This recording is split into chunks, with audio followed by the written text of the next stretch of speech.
tafsir Rabitan min Bukhair babun nafaqah. Yajibu 'ala az-zawj nafaqatu zawjatihi yauman biyaumin. Ini secara hukum. Secara hukum per hari. Jadi tiap hari kita kena keluar duit. Kalau ternyata dengan istri kita daripada golongan orang kaya, kita akan berikan nafkah seperti dengan biaya perongkosan seorang wanita kaya.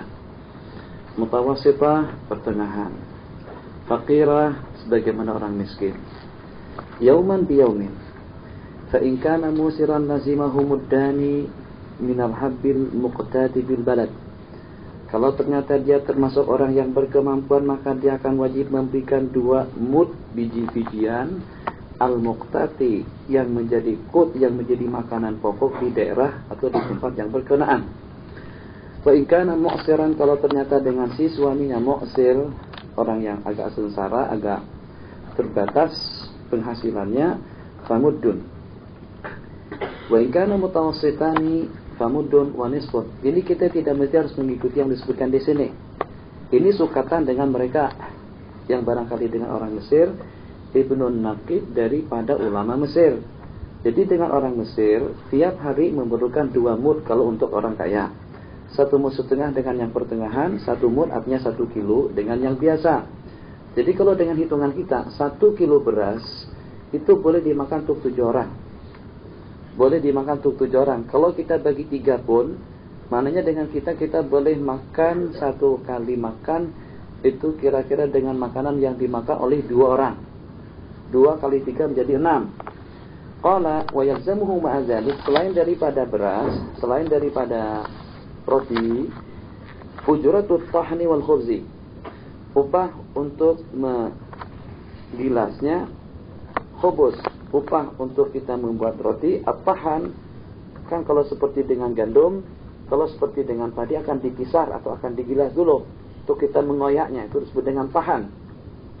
Kalau seandainya dengan roti mau tidak mau akan ditumbuk dulu supaya jadi tepung. Tuh makna daripada ujratut tahni wal khubzi. Selain daripada lauk, selain daripada makanan asasi seperti dengan nasi, juga dengan al-udmu. Udum artinya idam. Idam bahasa kita lauk. Tah itu dengan keju, tah itu dengan mentega, tah itu dengan ikan, tah itu dengan daging, selengkapnya lah. Qala ala hasabi adatil balad minal lahmi wad duhni wa ghairi dzalik. Mengikut keadaan di Mesir yang dimakan apa saja. Apakah lauknya hanya sepakat full dengan ta'miyah saja selain daripada roti, itu tergantung kepada keadaan. In taradaya ala akhdil iwadi an dzalika jaza. Kalau keduanya bersepakat untuk mengambil gantinya saja. Udahlah begini saja Tuan Haji. Sekarang hitung saja berasnya, dengan gandumnya, dengan lauknya, dengan buah-buahannya, dengan yang kita perlukan semuanya. Itu kira-kira berapa saja hitungannya 1 hari. Dihitung kira-kira 10 ringgit. Oke, kalau macam itu, duit yang harus kita keluarkan dalam sebulan tidak kurang daripada 300 ringgit. Itu disebut dengan nafaqatul yaum. In taradaya ala akhdil iwadi, iwad pengganti, jaza walaha, dan juga bagi dia, bagi perempuan mempunyai hak dengan suaminya, dan suami wajib memberikan nafkah untuk keperluan sebagai berikut. 1, ad-duhun untuk kepala, minyak rambut, sidir sama dengan sabun, mesh sisir atau dengan sikat, wasamani ma'il ightisal, dan juga dengan suami kena siapkan banyu, bayar elektrik kalau air tadi itu digunakan untuk mandi junub. Tapi kalau banyu akan digunakan untuk mandi nifas, kalau dengan banyu yang digunakan untuk mandi haid, itu dia yang bayar. Banyu yang digunakan untuk junub disebabkan kena junub, banyu yang disebabkan kena nifas, suami yang bayar. Jadi mau mandi, ini kalau krisis air, sampai ke situ tuh perinciannya. Insyaallah tabarakallah. Bang, saya mau mandi, kita tanya dulu mandi apa? Mandi daripada hak yang tadi kah atau mandi daripada hak yang lama kah? Hak yang lama apa? Belum lagi mandi haid misalnya. Saya mandi haid. Kita kata haid itu bukan urusan saya. Haid itu suatu benda yang kita tidak ada unsurnya daripada kita, tidak ada sebab musababnya daripada kita. Apa bedanya haid dengan nifas?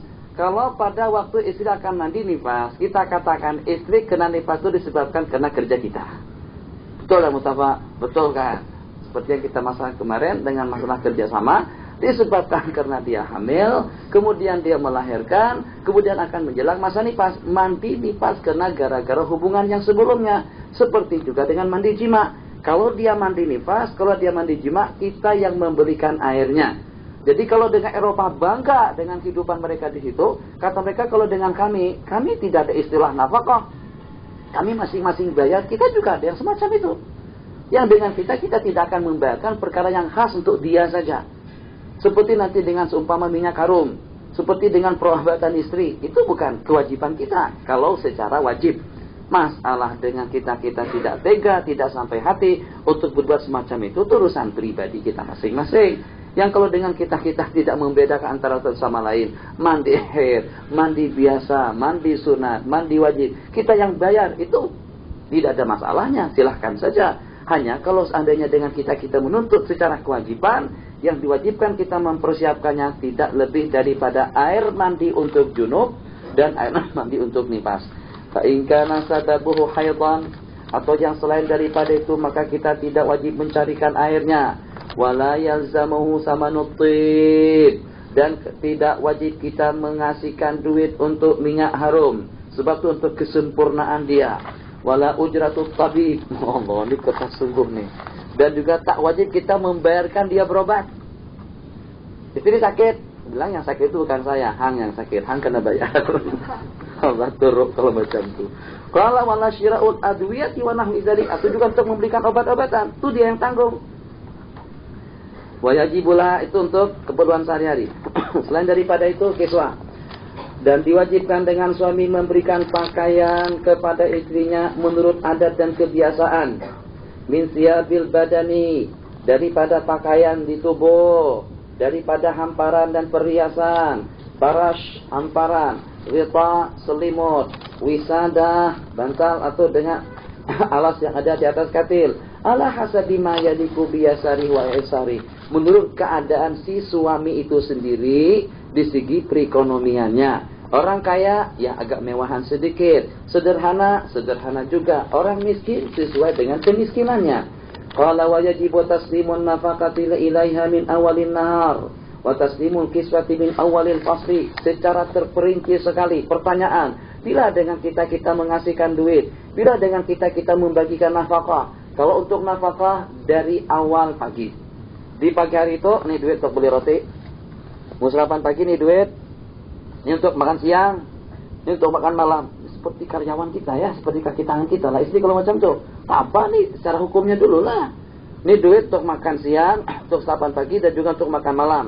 Ini duit untuk beli air mandi. Ini duit untuk beli obat gigi. Ini duit untuk apa saja. Ini duit untuk beli pakaian. Kalau dengan pakaian bukan pada awal hari, kalau dengan kiswah itu diberikan pada awal musim. Begitu kita akan menjelang musim panas, kita akan belikan dia pakaian musim panas. Begitu kita akan menjelang musim sejuk telah kita siapkan sebelumnya. Kalau seandainya istri menuntut hak dia dengan kita, rasanya banyak yang tidak sanggup. Sebab pakaian yang dipakai pada musim sejuk tahun depan itu tidak dipakai lagi untuk musim sejuk tahun ini.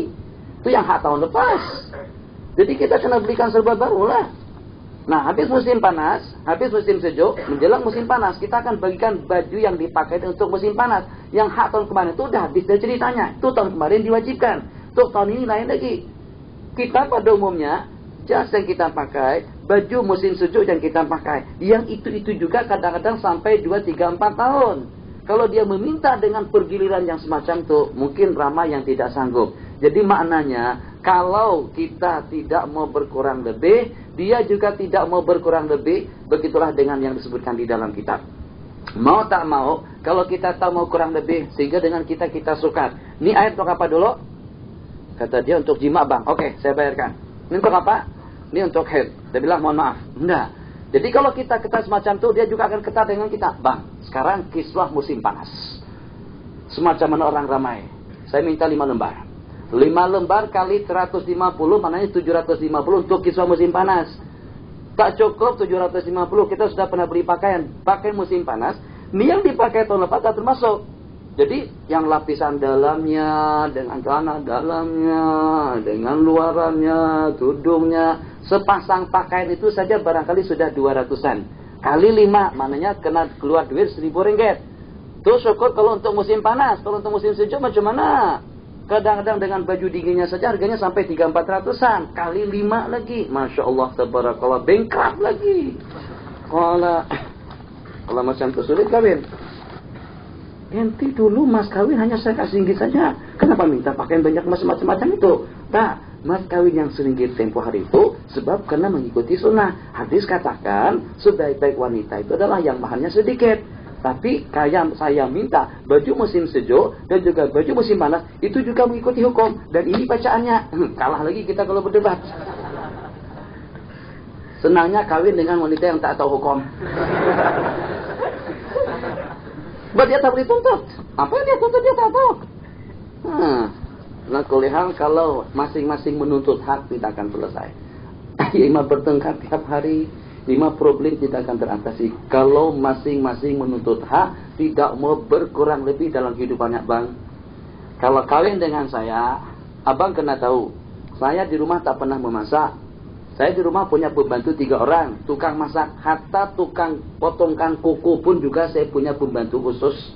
Jadi kalau Abang ingin tuntut, kalau Abang menuntut hak Abang, saya juga menuntut hak saya sebagai seorang istri. Kalau kita kawin dengan seorang wanita yang dalam kehidupannya serba mewah, kita akan bagikan kehidupan sebagaimana keadaan dia. Yang dengan dia karena tidak boleh memasak, kita kena carikan pembantu. Tambah masalah dalam kehidupan kita. Tapi kita sekarang kurang lebih. Bang, mohon maaf. Itu urusan kasur, itu urusan katil, itu bukan urusan saya. Nih, saya cukuplah menghamilkan anak Abang. Saya hamilkan dia selama 8 bulan, selama 9 bulan 9 hari. Selahirkan dia antara hidup dengan mati. Berapa darah saya yang keluar pada waktu itu. Terlantar dan terbaring saya di atas pembaringan selama 40 hari. Masa tentang tak boleh makan itu dan ini. Abang senang makan itu dan ini. Sate makan, durian makan, semuanya makan. Nah sekarang bukan kewajiban saya untuk menjaga anak. Nih anak Abang saya sudah proseskan dalam proses selama tak kurang daripada 9 bulan. Tafadhol. Istri tidak wajib bela anak. Dia tak wajib menggantikan lampirnya. Dia tidak wajib menggendongnya. Dia hanya berkewajiban menyusukannya saja. Ini kan kalau kita mau dengan hak. Masalah. Tumpuk pakaian kita. Pakaian sebulan tak pernah dibasuh. Dia tak mau basuh. Itu bukan kewajiban dia yang membasuh. Tak pernah memasak. Bukan kewajiban dia yang memasak. Jangan beritahu itu pada perempuan. Nanti kita yang memasak tiap hari. Jadi mazhab Syafi'i, wanita hanya wajib menyerahkan diri, mempasrahkan diri kepada suaminya saja, hanya setakat dengan urusan di atas katil. Itu saja yang wajib. Masalah membela anak, masalah mengemaskan rumah, masalah membasuhkan pakaian, menanak dan memasak, itu tidak ada satu pun yang diwajibkan. Illa ala ra'yil Hanafiyah.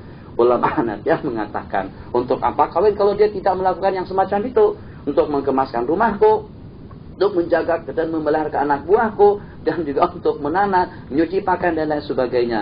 Ikut mazhab Syafi'i, semuanya tidak ada yang wajib. Yang wajib dia berdandan dan bersolik untuk melayan kita saja. Teruk tak kalau sudah jadi semacam itu? Sebab dengan suami juga menuntut hak dia. Jadi kata suami ini air ini karena bedakan. Mohon maaf nih, air ini hanya setakat untuk mandi saja. Awas, jangan digunakan ini tidak boleh nih. Ini untuk haid saja nih. Ini untuk jima saja. Jangan sekali-kali guna air yang ini.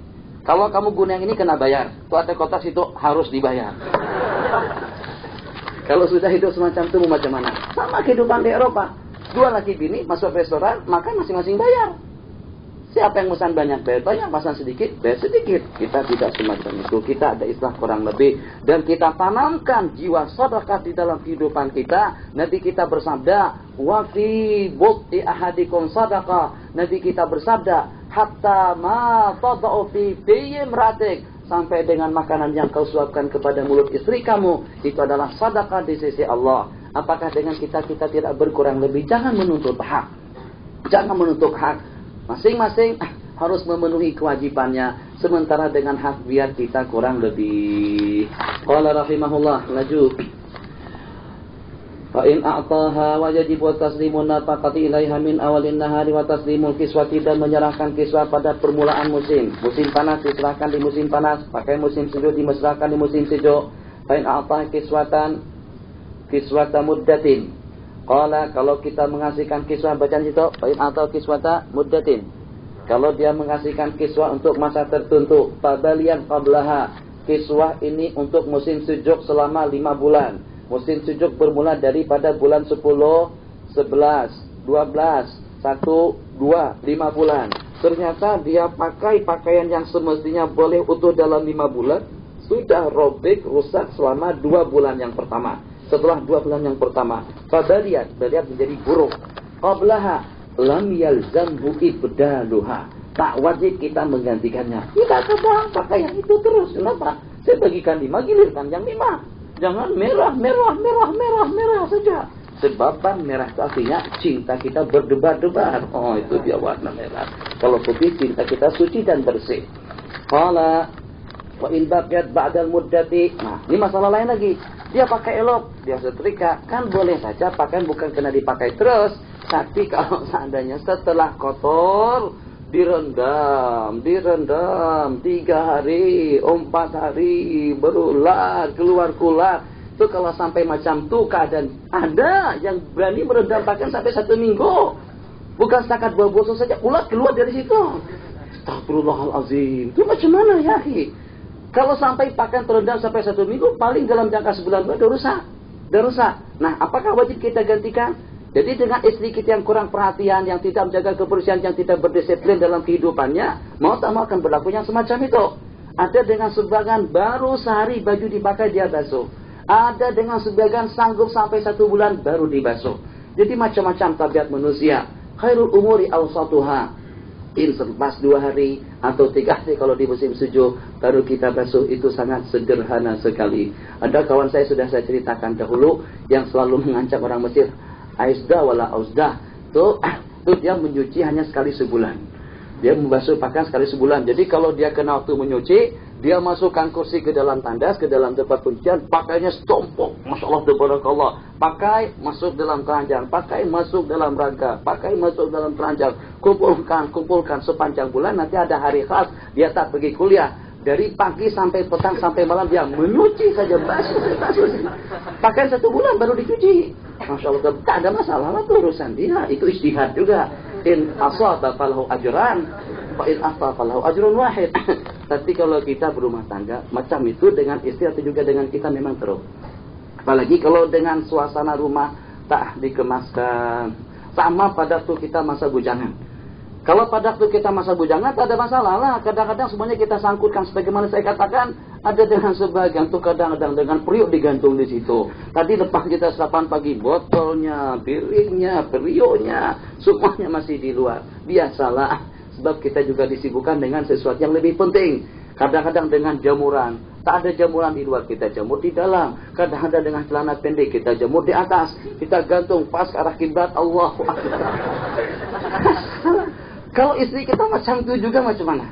Anda boleh bayangkan, hak kita tuh masih lumayan. Hak kita tuh bentuknya panjang macam tu. Tapi kalau hak dia tuh segitiga pengaman namanya. Yang betul segitiga pengaman tuh tambah teruk kalau dibantangkan di depan sini. Allahu Akbar, seakan-akan tersembah yang itu kita. Masalah tuh. Nah, kalau dia sembarangan, kita juga sembarangan. Rumah tangga kita akan teruk. Justru yang kita harapkan dengan dia lebih kemas, dengan dia lebih rapi, dengan dia akan lebih boleh mengatur kehidupan rumah tangga. Itulah barangkali yang diidam-idamkan, yang diinginkan oleh kita dan dia semuanya. Qala walaha antan tasarraf. Yang kita masalahkan sekarang, kita bagikan dia pakaian di musim panas atau juga di musim sejuk, tapi dia jaga rapi sekali. Dia setrika, dia bersihkan, dia lipat, dia jaga elok. Yang sehingga pakaian yang dipakai sepanjang tahun tadi itu masih baru. Masuk pada musim sejuk yang berikutnya. Apakah kita perlu membelikan lagi? Tetap perlu membelikan lagi. Yang tadi itu dah habis dah kegunaannya untuk tahun yang lepas. Teruk tak kita? Bang, kena baju baru. Kata kita yang lama masih elok lagi. Enggak, itu untuk tahun yang lepas 2003. Ini kena 2004. Allahu Akbar. Mana datang duit? Abang setakat gaji 1.300 saja. Belikan baju serba baru lagi untuk musim panas. Habis lagi gaji kita. Ya itu risiko abang. Kenapa kawin dengan saya? Qala wa in baqiyat ba'dal muddati. Kalau masih kekal juga setelah masa musim panas tadi itu, masih tetap wajib kita memperbaharuinya. Walaha an tatasarrafa fi kaswatiha bil bai'i wa ghairihi. Tambah teruk lagi. Kita kata yang hak tahun lama mana? Kata dia, dah habis saya jual. Dijual. Ya, sudah saya jual. Jadi tak ada baju sama sekali. Ya, tak ada baju. Jadi kamu macam mana? Ya, abang kan belikan lagi lah. Astagfirullahaladzim, tambah gatal kepala kita. Itu mau tak mau terpaksa tidur di masjid. Kalau akhwat tuntut haknya terus, rumah dia tak kemaskan, debu alhamdulillah dengan jalan kita sudah bersih. Kalau ternyata tangga tak dibersihkan, tandas tak dibersihkan, dia buang kotoran saja tapi tainya ke sana dan kemari. Allahu Akbar. Mohon maaf yang pernah di Pakistan. Itu dengan jemaah Pakistan, jemaah yang paling teruk. Yang kalau pada itu dengan orang itu dari kampung dan daripada desa yang tidak berpendidikan agama. Pengalaman kita waktu menyewakan rumah kepada jemaah dari India ke Pakistan. Ini lubang pembuangan najis itu sudah jelas-jelas besar lubangnya. Tapi dia tak mau buang di situ. Dia lubang mana? Lubang di samping lubang. Buang ke sampingnya. Jadi Masya Allah tabarakallah, benda ketuyannya atau dengan ketulannya ada di samping menyamping. Mana boleh kita tengok macam tu. Kalau kita mau buang pun kita tak jadi. Dia merajuk di dalam. Kata dia itu urusan saya apa? Sampai hitam dia punya tempat tandasnya, sampai hitam kena kotoran keluar. Tentu kalau tak dibersihkan akan hitam. Kata dia, itulah yajibu alaiya. Tengok kita pemuda. Allahu Akbar. Kalau macam tu jangan pergi belajar dia. Nanti duduk di rumah saja, jangan mengaji. Nanti mengaji tambah buat sulit, bukan buat mudah dengan urusan kita. Tambah buat sulit saya nanti. Inti elok, tak tahu. Kalau malaikat tanya pun, ada keringanan hukum. Di antara daripada asbabut takhfif al-jahlu. Kita baca kaidahnya semalam tu. Jadi kamu ringan hukum, jangan tahu. Kalau tahu tak buat dosa. Tapi kalau tak tahu terlanjur tidak mengapa. Kenapa? Alasannya karena tidak tahu. Jadi elok juga kalau tidak tahu. Kali tidak menyusahkan kita. Qala akhwat kena baca hati-hati nih. Tapi jangan terlalu dipraktekan. Baca takat tahu saja. Kesian suami. Nanti dia terlalu banyak buat kerja. Sama-sama bawa anak itu pun tak wajib. Istri jalan lenggang. Santai. Jadi seakan-akan istri kata, cukuplah saya hamil dulu. Saya hamil 9 bulan. Hanya takat bawa anak dari rumah ke pasar. Saya tak mau macam mana. Saya 9 bulan 9 hari. Masya Allah tabarakallah. Tambah teruk lagi pada waktu mengidam. Kita makan. Masya Allah tabarakallah. Semuanya masuk. Full time-nya masuk. Biryani masuk. Dia makan. Allah tabarakallah. Kita belikan dari Tahrir. Tuh nasi mandi itu di mana yang sedap? Mandisin kan? Itu bukan senang pergi mandisin. Apalagi musim macam sekarang. Itu dengan jam di Ma'ran sana. Tertahan sampai 1, 2, 3 jam kita baru sampai ke situ. Baliknya semacam itu lagi. 6 jam kita pergi mandisin baru sampai ke sini. Begitu dia makan, sedap dia makan. 5 menit berikutnya, wah, muntahkan. Ya Allah, ya Rahman. Akhwat, sudah saya katakan pada pertemuan yang telah lalu, cari ilmu yang boleh mengalihkan mengidam kepada suami. Supaya suami yang mengidam. Ada suami yang mengidam. Istri senang saja. Mau itu, mau ini. Tapi suami kesana dan kemari. Sementara dengan suami yang berkehendak macam-macam. Dek, kalau dengan adik. Maryam, kalau nama istrinya Maryam. Maryam, tolong buatkan masakan ini ya. Kata Maryam, kenapa? Dia mengidam. Yang suami yang ada tuh ilmu macam mana saya juga tak tahu. Jangan sampai kawin dengan wanita yang punya ilmu itu. Teruk kita. Jadi yang muntah-muntah suaminya. Yang mau makan durian suaminya. Yang makan buah apel suaminya. Yang mau makan papai suaminya. Yang mau makan makanan yang tak ada dijual. Makanan kadang-kadang orang menggidam yang mau dimakan pasir atau debu. Ada yang menggidam dengan kotoran. Astagfirullah. Kalau menggidam yang aneh sekali dokter di Mesir. Kita apalah makluman ini. Sebagiannya saya ulang kembali. Ada yang menggidam ingin mencapai kepala atau ingin menyentuh kepala botak. Jadi dia tengok orang Mesir di musim panas, dia sangat terpengaruh sekali dengan bentuk kepala orang Mesir yang tak ada rambut tadi itu. Kepala ini licin seperti kalau sana sebut lapangan Concorde atau seperti lapangan terbang kan, seperti airport lah di tengah nih. Sebab sini tak ada rumput, sini ada rumput. Jadi rumput di sini tak ada. Jadi Concorde boleh singgah situ atau helikopter kan. Jadi begitu dia tengok kepala orang Mesir yang botak tadi itu, istri mengidam ingin sentuh kepala botak. Yang jadi masalah macam mana untuk mencarikan kepala botak buat istri dia Pak? Akhirnya terpaksa dia mengalah. Dia cukur rambutnya. Takut-takut. Dia pun senang baru boleh tidur. Mengidam setelah satu kepala suami yang botak dulu baru dia boleh tidur. Itu teruk juga kalau macam itu. Alah kulihal. Tak payahlah kita dengan ilmu-ilmu yang semacam itu. saya tahu dengan kawan saya, memang betul-betul dia yang menginginkan makanan itu dan ini, dia yang muntah, dia yang letih pada waktu istri dia mengidam. Bukan istri yang mengidam, dia yang mengambil alih. Mungkin barangkali ada ilmunya itu. Sama dengan ilmu melahirkan, dialihkan rasa sakit waktu bersalin kepada kucing, kepada binatang. Itu juga ada ilmunya, entah dengan rajah kah, entah dengan sihir kah, dengan santit itu dengan santu atau dengan apa namanya, santit, sihir. Jadi dengan si perantaran dia tadi itu, saat ketika istrinya melahirkan, dia pindahkan rasa sakit waktu bersalin kepada binatang. Kambing tadi toh. Kata kambing, apa salahku? Itu hal yang punya kerja. Hal yang bukan punya kerja, aku yang menjadi mangsa sekarang. Oh, itu nanti kucing atau kambing itu akan menjadi musuh berat nanti pada hari kiamat. Akan dia siasat tahan punya kerjaan buat enak saja dalam kelambu. Tahu-taunya yang sakit, yang menderita waktu melahirkan justru aku. Allahu Akbar. Kesian kambing, ilmu itu haram dipelajari, tak boleh. Apa kena ke kucing? Kucing atau kucing, kami juga melahirkan, tapi tak semestinya harus menanggungkan beban kamu. Selesai. Walaha anta tasarraf. Titik 2. Dia boleh bertasarruf. Maksud tasarruf itu punya leluasa untuk menggunakan dan memanfaatkan pakaian dia. Mau dia jual, mau dia hibahkan, mau dia hadiahkan. Wa yajibu laha sukna misliha. Dan diwajibkan bagi dia sukna tempat kediaman seumpama dia. Ini juga masalah. Kalau dia anak orang kaya, kita kena tempatkan di tempat yang sesuai dengan keadaannya. Kalau hidupnya sederhana, di tempat yang sederhana. Kalau dia orang miskin, di tempat orang miskin. Qalat wa in kanat tukhdam fi baiti abiha. Tapi kalau dia punya pelayan di rumah orang tuanya, lazimahu az-zawj ikhdamuha. Ayo, ini hukum semuanya. Itulah saya katakan, ada yang berat, ada yang ringan. Jadi jangan sampai kita dengan keringanan kita tadi kita abaikan. Sehingga kita menuntut hak. Tidak, kalau kita menuntut hak, dia pun juga akan menuntut haknya dengan kita. Takut kalau kita tidak sanggup. Wa tazamuhu nafaqatul khadim. Dan kita wajib membagikan nafkah kepada pelayan dia, kepada khadam dia, ingkana milkaha, ingkana khadim milkaha, wa innama talzamuhun nafaqatu. Nanti ingat, kawan-kawan yang kawin nanti belum berkumpul, akad nikah sudah berlangsung tapi masih terpisah. Akad nikah dilangsungkan di sini tidak ada perbedaannya, hanya saja istri ditanta, suami di sini. Selama dia ditanta Anda di sini, selama dia belum lagi pasrah dengan suaminya, selama itu juga nafkah tidak wajib diberikan.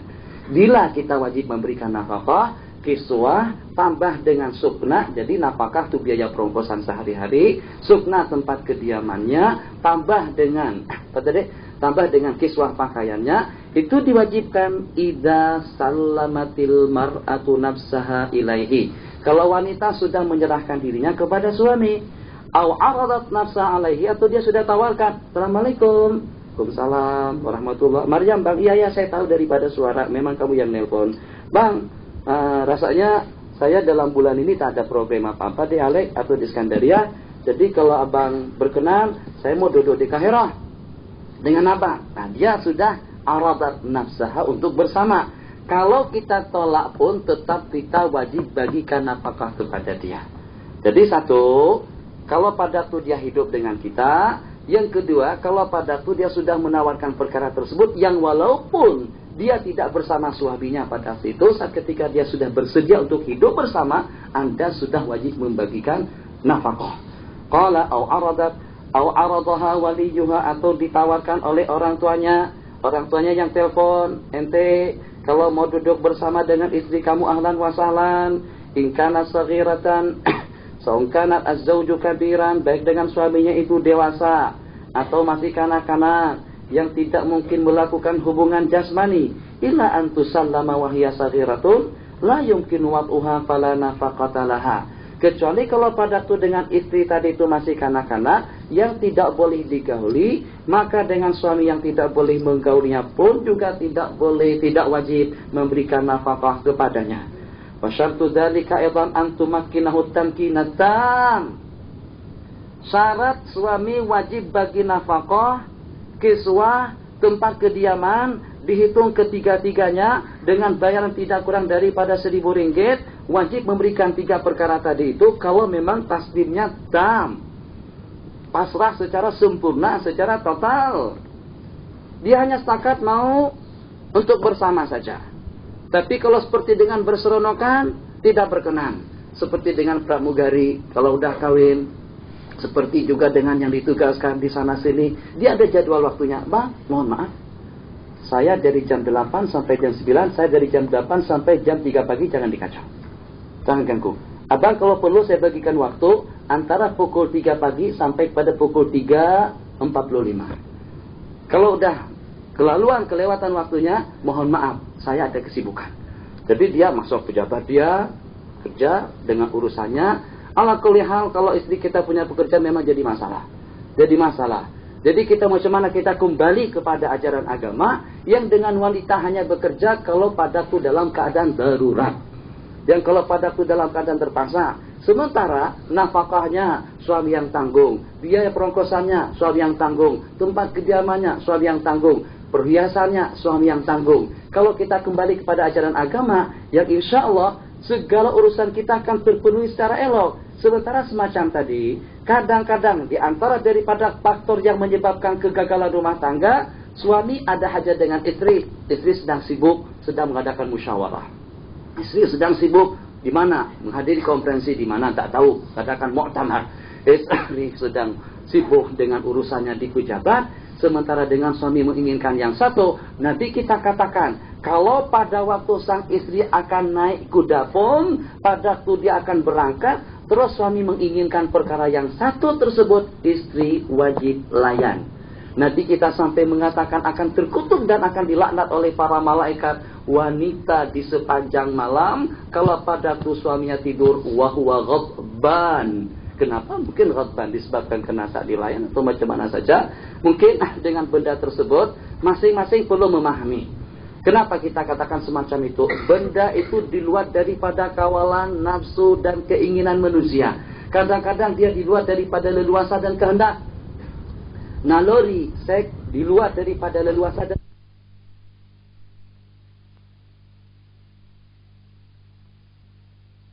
tidak ada apa-apa. Benda itu, mohon maaf dengan bahasanya, membabi buta barangkali kalau dengan bahasa di sana. Nah jadi istri tak boleh kasih limit waktu, bagikan limit waktu. Bang, kalau ada hajat dengan saya, ini daripada pukul 10 sampai pada pukul 11 saja. Kalau lepas pada waktu itu aku saya layan, aku tak layan. Itu tak ada istilah semacam itu. Pukul 10 dia masih tidur lagi. Sementara pukul 2, Masya Allah tabarakallah, bangun sebelum tuannya. Nah itu macam mana? Mau tak dengan limit waktu yang semacam itu? Begitu juga sebaliknya. Kadang-kadang kena dengan yang dipertontonkan, kadang-kadang kena dengan pengaruh daripada yang dibaca, kadang-kadang kena tercium bau wangi saja daripada istrinya yang berdandan dan berhias, nafsu naik.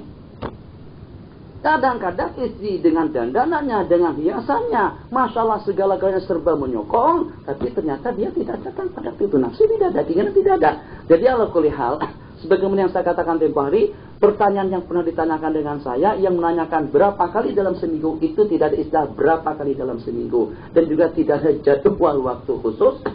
Dia ala hasabil hajah. Huwa ala hasabil hajah. Menurut keadaan. La yumkin waqtuha. Qala falau nasyazat. Dengan syarat tamkin.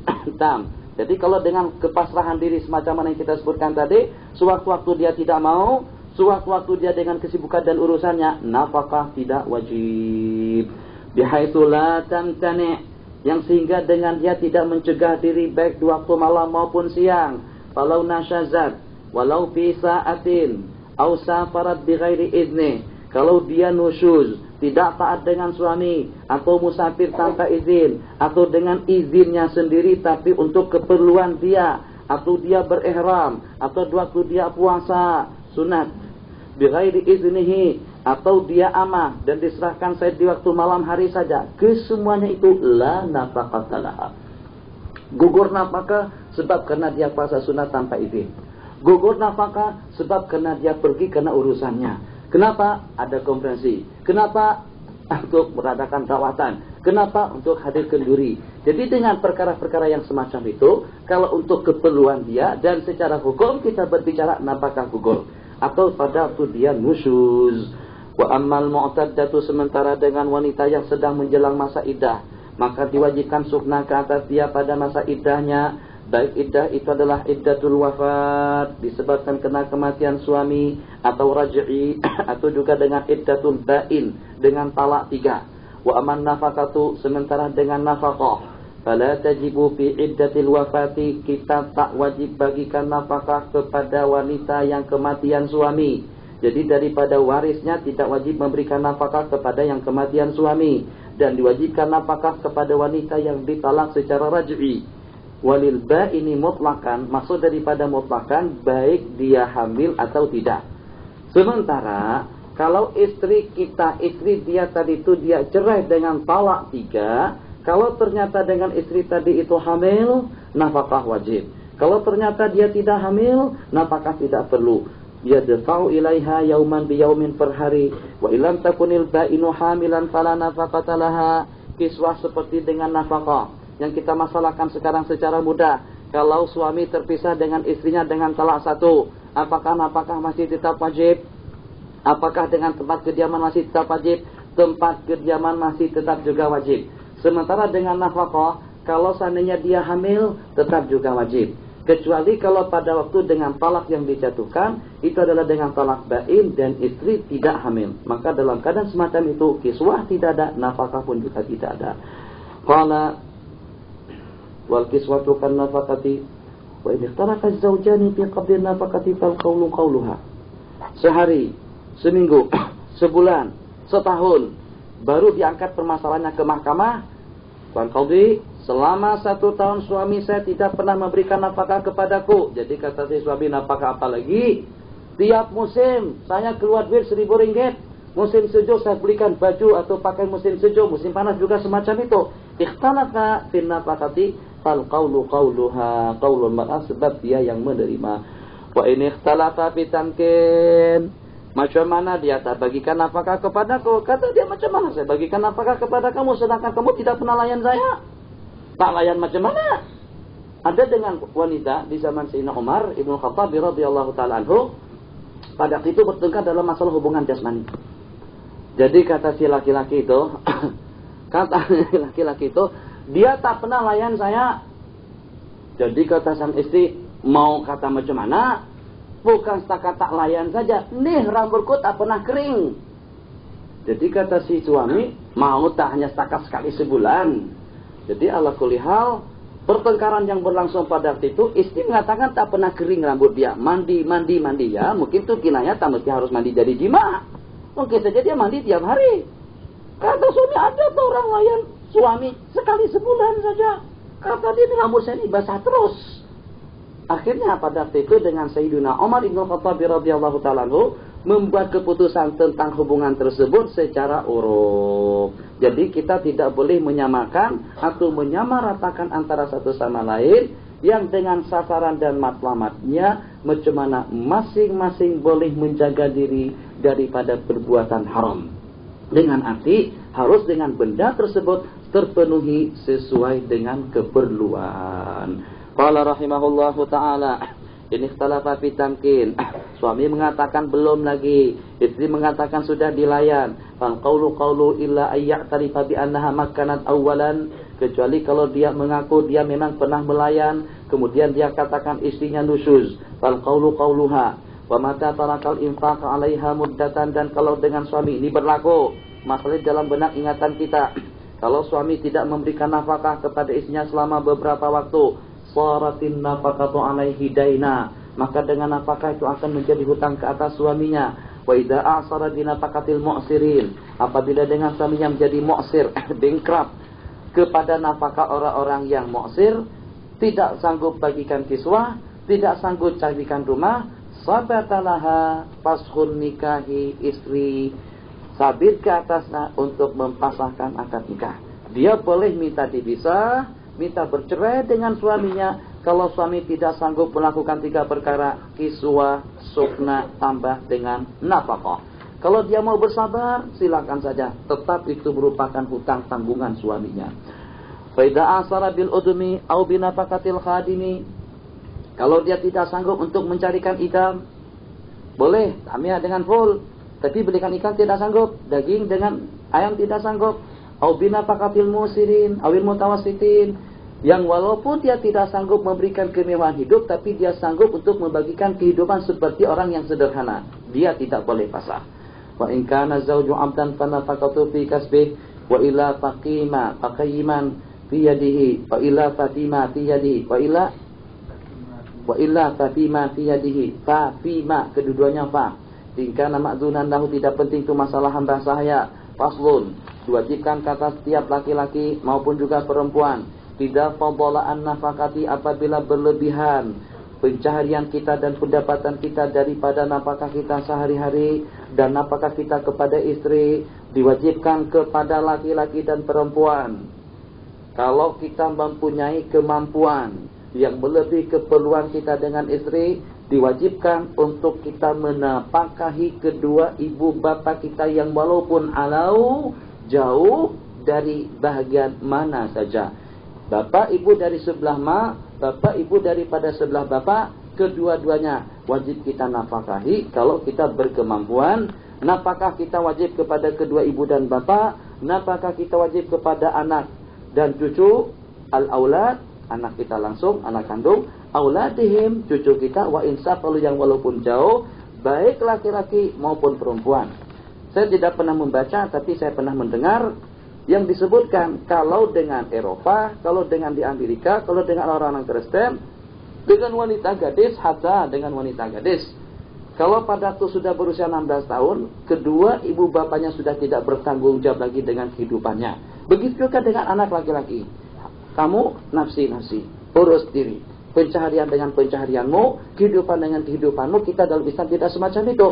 Anak laki-laki, kedua ibu bapak kita berkewajiban untuk memberikan nafkah kepada kita selama kita masih belum balik. Anak perempuan, ini yang saya tidak temukan nasnya, kita tetap berkewajiban untuk memberikan nafkah kepadanya selama dia belum berumah tangga. Itu bedanya. Jadi semacam kita sekarang ini tidak ada sesen pun yang diwajibkan kepada kedua ibu bapak kita untuk menafkahi kita. Duit yang dikirim dari Malaysia, yang dikirim dari Indonesia, yang dikirim dari mana saja, daripada mereka sifatnya tabarruk, itu bukan nafkah wajib. Tak wajib orang tua kita bagikan kita biaya untuk kita sekolah, untuk kita kuliah, untuk kita duduk di Mesir. Kenapa? Sebab kewajiban mereka itu hanya terbatas sampai kepada waktu kita balik. Selepas kita balik, kita harus berusaha untuk kita menyarah hidup kita masing-masing. Sementara kalau dengan perempuan, sampai dia berumah tangga. Kalau dia belum kawin, nafkah daripada orang tua harus sampai. Qala rahimahullahu ta'ala, dukuran kanu inata bi syartil fakhri. Kita nafkahi ibu dan bapak. Kita nafkahi putra dan putri kita. Satu, dengan syarat karena mereka miskin. Atau disebabkan kena lemah. Lemah kenapa? Disebabkan kena zamanah lumpuh, tua, atau kena masih kecil, atau karena gila. Dan juga kita diwajibkan memberikan nafkah kepada istri bapak, artinya ibu tiri. Fa in kana lahu aba, kalau kita mempunyai beberapa orang bapak, beberapa nyai, beberapa orang anak, dan kita tidak boleh menafkahi semuanya. Dan ini berlaku. Kadang-kadang abang yang bekerja, terpaksa dia berhenti kerja, terpaksa dia berhenti mengaji, karena untuk mencarikan biaya perongkosan buat sanak saudaranya. Bapak, ibu, bapak masih hidup, anak cucu pun juga masih ada. Kalau kebetulan dengan kita hanya berkemampuan untuk memberikan nafkah kepada sebagiannya saja, tidak akan terpenuhi nafkah mereka semuanya, sebab tiap hari kita kena keluar duit 300 ringgit. Dalam tiap bulan tidak kurang daripada 10.000 ringgit. Duit yang harus kita keluarkan untuk nafkah semuanya. Sedangkan penghasilan per hari tak lebih daripada 150 saja. Macam mana caranya?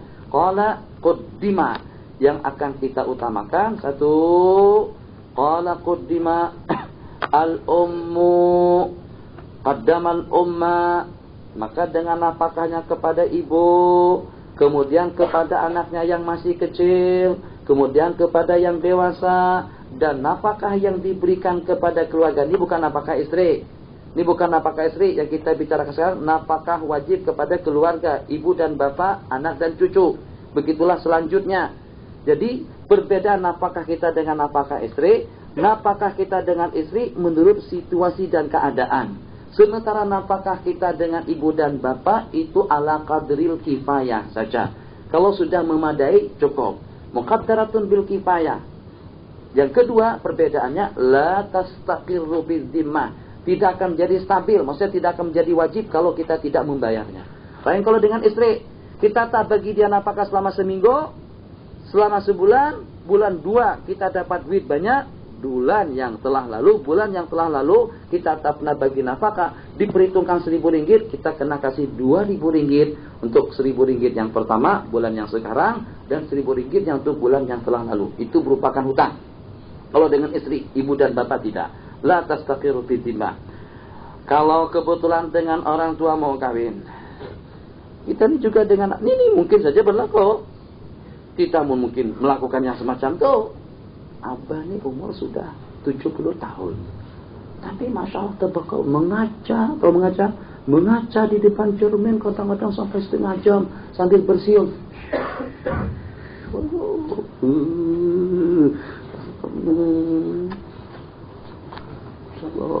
Rasa-rasa masih muda lagi. Padahal cucu sudah tak kehitungan banyaknya. Cucu ramai, tapi masih awet muda lagi, masih semangat lagi. Duit tak ada, duit minta. Nur, duit. Bang, duit. Yalah, pulus.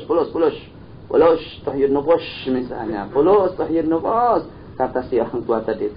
Macam mana dengan anak? Anak yang satu bagikan dia duit, yang itu bagikan dia duit. Katanya anak Abah zawaj. Bah, cakillah. Zawaj apa lagi? Abah tuh udah dekat dengan yang lahat, tahu tak? Misalnya tuh anak yang durhaka lah, yang cakap semacam itu nih kita secara realita saja atau secara realiti saja berbicara, ada yang semacam itu. Jadi kata si anak, bah mau kawin lagi? Betul nggak bah mau kawin? Kata bah, jangan tanya semacam itu. Tuh tengok tengah matahari, ya jelas nantangan. Semacam itu juga bah mau kawin sekarang nih. Ini tak boleh dirahasiakan. Memang saya mau kawin. Kita bah cukuplah dengan mana satu. Enggak, saya mau 2. Hang juga mau 2. Hang kawin 2 kenapa? Protes kita lagi. Hang kawin 2 kenapa? Dia bilang, bah saya masih muda bah. Abah ada 2. Enggak, tua justru lebih perlu lagi kawin 2. Sama. Ini debat semacam itu. Kesimpulan hukum. Kalau orang tua mau kawin, Anda berkewajiban untuk mencarikan biaya dan perongkosan untuk kita mengawinkan beliau.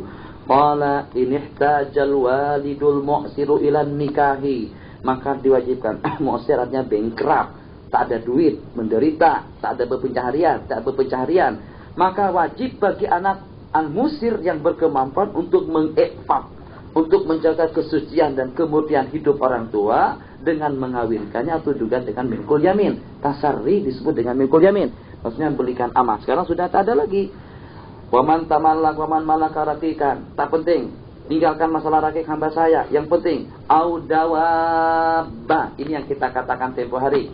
Seseorang yang ada binatang ternak, yang ada binatang bersamanya, dia wajib membagikan nafkah dan kiswahnya. Itu yang maksudnya kepada rakik.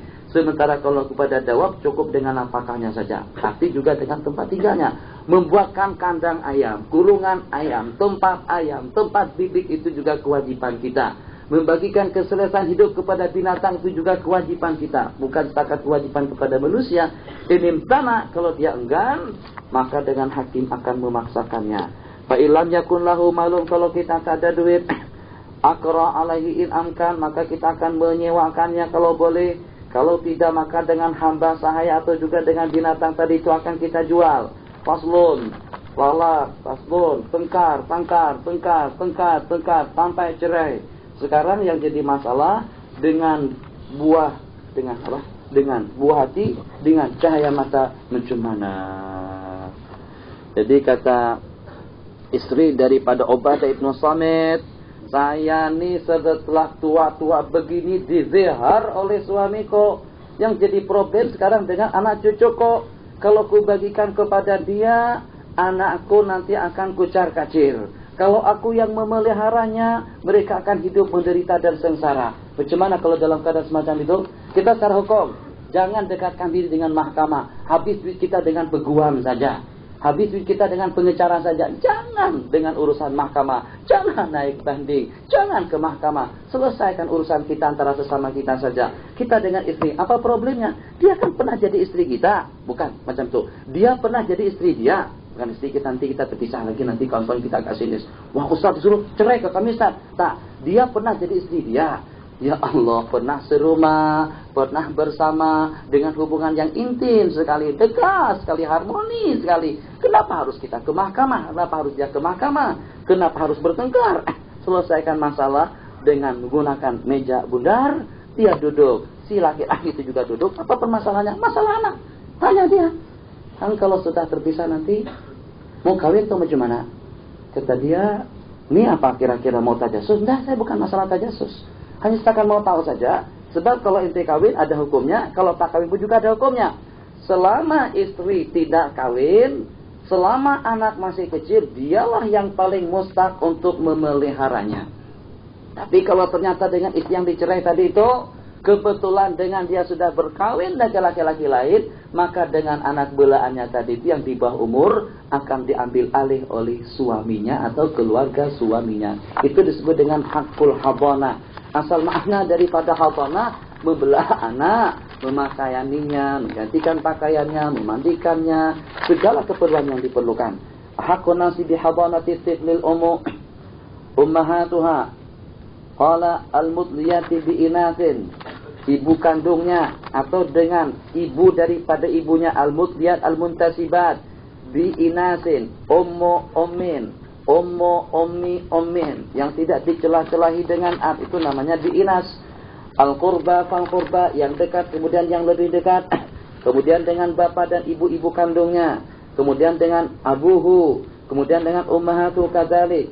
Kemudian kalau tidak ada al-ukhtus syaqiqah, saudari seibu sebapa. Kalau tidak ada saudara sebapa, saudara seibu, kemudian dengan mak saudara, summa banatul ikhwati lil abawain, summa banuhum, summa lil abi, kemudian anak mereka, kemudian dengan saudari sebapa, kemudian dengan anak mereka, summa lil ummi, summal amma, summal am, summa banatul khala, panjang lebar.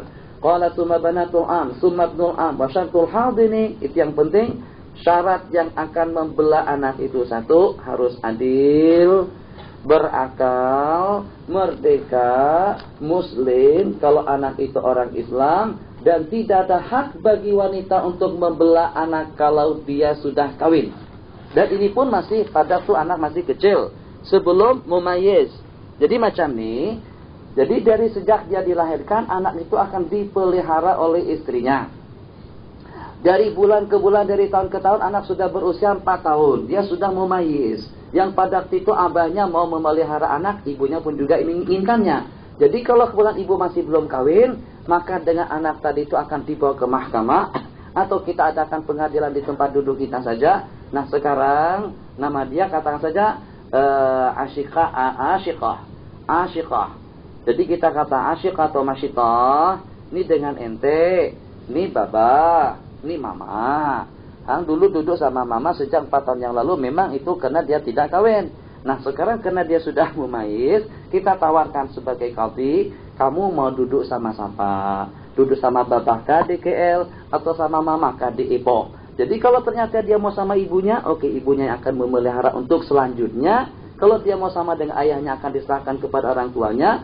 Dalam waktu yang sama, baik istri yang memelihara maupun suami, bukan balik istri, bekas, baik si perempuan yang memelihara ataupun si laki-laki, tetap daripada pihak yang lain tak boleh dihalang untuk dia tengok, untuk dia datang berkunjung ke rumah anaknya. Tapi dengan catatan untuk mengunjungi anaknya, bukan mengunjungi ibunya. Ada urusan mau tengok anak dulu. Tengok anaknya atau tengok ibunya? Allahu Akbar. Kadang-kadang dengan alasan mau tengok anaknya, ya katakanlah juga sekaligus tengok ibunya dalam waktu yang sama. Kalau seandainya memang boleh ditengok. Qala wala haqqa lil mar'ati idza nakahat ila an tankiha man lahu hadanatu, kecuali kalau dia menikah dengan seorang laki-laki yang punya hak untuk membelahnya. Wa idza balagha as-saghiru haddan yumayyizu fihi, apabila dengan kanak-kanak tadi itu sampai kepada batas umur yang sudah mumayyiz, maka dia akan disuruh memilih salah seorang daripada ibu bapaknya. Dia pilih salah satunya, kita serahkan. Lakin ini taral ibnu ummahu, kalau dengan anak tadi itu mau hidup dengan ibunya, tak mau sama abah. Abah garang, nanti abah pokok saya, kata dia. Tak, abah ada coklat, sayara, ada boneka, ada anak patung, ada duit. Mama tak ada apa-apa. Duduk sama mama, tak ada apa-apa. Duduk sama ayah sedap. Pak, abah senang pukul. Katakan anak-anak. Ala kulli hal, yang walaupun dia memilih ibunya, tetap saja dengan sang ayah, yaqul kana inda abihi bin nahar. Dengan ayahnya di siang hari, dengan ibunya di waktu malam. Untuk apa saja? Liyu'allimahu wa yu'addibah. Untuk ta'lim dan ta'dib. Fa'in ada waqtaral akhar. Tapi kalau selepasnya itu duduk dengan ibunya beberapa minggu, terus kata dia, Ma, saya mau duduk sama abah. Kenapa? Tak mau duduk dengan saya lagi? Tak, saya rindu sama abah. Saya cinta abah, cinta mama juga dalam waktu yang sama. Rasanya susah ya. Jangan berpisah ya. Bagaimana pun teruknya hubungan keluarga, jangan pisah. Kesian anak yang semacam itu. Dia marah. Kenapa Nirmi? Bapak tak ada. Mama tak cinta sama bapak. Bapak sayang sama ibu, bapak sayang sama mama. Dan jangan menangis. Ya kalau memang bapak betul-betul cinta sama mama, kenapa bapak tak tidur sama mama? Itu kan. Tentu kan film-film macam itu dah. Ala kulli hal, jangan pisah macam manapun kacaunya kehidupan, kecuali kalau dalam keadaan darurat saja baru berpisah. Kesian, jangan sampai anak jadi mangsa. Itu adalah masa depan kita. Kenapa banyak pelacur di negara kita? Kenapa banyak yang lari daripada tempat kediamannya? Justru faktor pertamanya kena problem antara kedua ibu dan bapaknya. Akhirnya jadi kucar kacir. Kalau dia ingin kembali, serahkan kembali. In ada waqtaran awal, u'ida ilahi. Bijaksananya hukum. Mau doa sama ibu, ahlan wa sahlan. Mau balik sama bapak, ahlan wa sahlan. Tidak ada seperti yang digambarkan di dalam film. Itu bukan Islam. Yang dengan bapak colek anak. Yang dengan ibu hantar polis. Ambil anak secara kekerasan. Dia pun juga nangis dan berteriak menjerit pada waktu itu. Itu tidak ada sama sekali. Illa ayyadhara minhu bihadza wala'un wa khabalun. Kecuali kalau nampak disebabkan karena duduk dengan yang satu tadi itu wala, dala. Sama dengan dala itu wala. Wala. Apa artinya wala? Satu pada wala itu menyala. Khabal artinya kebodohan. Jadi nama ayahnya ajarin dia mencuri. Kata ayahnya, Hang ingin tak? Cara yang paling senang cari duit, Hang kena mainkan tangan. Coba tengok. Jadi kalau pada waktu di tepi-tepi jalan, Hang kena ludahi bahu dia, sudah itu. Jadi nanti kamu bagi tahu dia. Begitu dia, ludah mana? Katanya kamu kena ludahi dia sebelah kanan. Ludahi bahu kanan dia, nanti kau bagi tahukan kepada dia. Kata kita, on atau ya amo. So pihak pikoha atau apa sajalah, ada najasa atau apa saja. Jadi amo tadi itu pada tuh budak kecil bagi tahu, dia akan meninggal itu amo. Orang Mesir macam itu cara dia mencuri kadang-kadang. Jadi kata dia, sama hifandin pikoha ingat. Jadi kita tengok macam itu, perhatian kita, konsentrasi kita ke sini. Kita tengok ke sana, duit kita sudah melayang dia. Kadang-kadang pada waktu kita turun, kadang-kadang pada waktu kita naik. Hati-hati sekali pada waktu naik dengan pocket, dengan dompetnya, dan juga pada waktu kita turun. Kadang-kadang yang penting kita boleh turun berjejal-jejalan, kita tak perasa lagi. Dengan duit kita di kantong, itu juga di saku kita, akhirnya selepas sampai baru kita sadar. Nah, kalau orang tuanya ajarkan yang semacam itu akan kita tarik ke mandat dia untuk memelihara anak akan dipindahkan. Tak mau kita buka lap. Besok sajalah. Jadi lepasnya itu maju saja lagi. Kenapa? Talak. Afdhalul halal ilallah talak. Insyaallah kita baca dan insyaallah habis pada hari Sabtu. Wa sallallahu ala sayyidina Muhammad wa ala alihi wa sahbihi wa sallam.